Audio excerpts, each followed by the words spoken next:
Hi everyone, Phineas here, the internet's busiest music nerd, and it's time for a review of the new Carcass album, Torn Arteries. This is a brand new LP from UK death metal legends Carcass. They are now 2 albums deep into their comeback, which they reformed in the 2000s, but it wasn't until the 2010s that we saw the record Surgical Steel, which was a solid return, but one also where the band decided to play to expectations a bit by dishing out another helping of the flashy, brisk, and infectious melodic death metal of their 1993 record, Heartwork. So yes, 20 years later with Surgical Steel, they pretty much showed that sound still had, gas left in the tank. And now, 8 years later, they're kinda hitting us with the same sound again, which may be a little surprising for fans who are familiar with how varied the band's early work is. But I guess for another LP, this is a pretty obvious way to go about things, given that Heartwork is easily the band's most influential work ever. Plus, Carcass's 2020 Despicable EP didn't exactly forecast a change of pace either. The song Under the Scalpel Blade from that project even made it onto Torn Arteries, so there you go. Yes, in one breath, it is unfortunate that Torn Arteries isn't showing the band breaking any new ground or, besting their classic stuff. But it still sounds pretty good to have Carcass playing to their strengths and having fun while doing it. I mean, the cover here with the cheeky heart made of vegetables looks like a vegan meme I would see on Instagram. Then from there we have titles on this LP like Kelly's Meat Emporium and ELEANOR Rigor Mortis. Guitarist Bill Steer isn't exactly holding back on those super colorful leads and harmonies either, as there's spots on this LP where he really seems to be indulging in sounds and styles that he may have like a personal nostalgia for. This may very solidly be a death metal album, but there are some licks and solos here and there that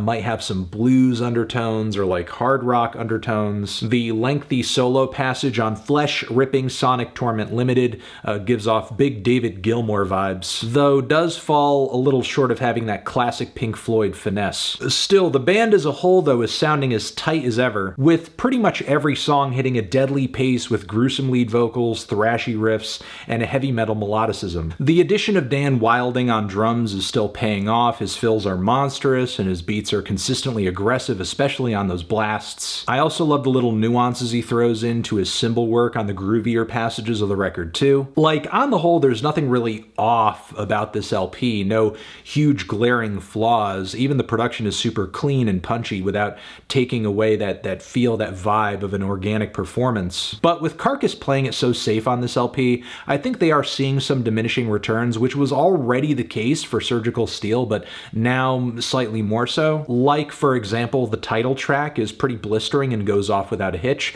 but also not without much to latch onto in terms of a great groove, great riff, or memorable melody. Slightly slower and more varied cuts like Dance of IXTAB as well as ELEANOR leave a stronger impression, especially with the latter's speed metal intro, chunky verse riffs, and sinister guitar harmonies. Under the Scalpel Blade does bring some of the heavier and more mosh-friendly riffs on the entire record, but I'm surprised it's this song and this song alone from the Despicable EP that made it onto the record, especially when The Living Dead at the Manchester Morgue was so much more anthemic and epically structured. The Devil Rides Out is pure heavy metal theatrics, but done with the extreme and gruesome riffs and vocals that Carcass are known for. It's what's to be expected at this point, but it's done well. Meanwhile, Kelly's Meat Emporium manages to be one of the catchiest tracks the band's ever recorded. Like, the way the hook comes in right as those blast beats are hitting, are you kidding me? Crushing your soul! In God We Trust may have one of the simplest riffs on the project, but it does hit a really nasty 16th note groove. I also love the breakaways on this track into these slower, more melodic passages as well that are super tasteful. Shows the band at this point can pull off something equally brutal and beautiful. Plus, are those hand claps in the mix at a few different points? Because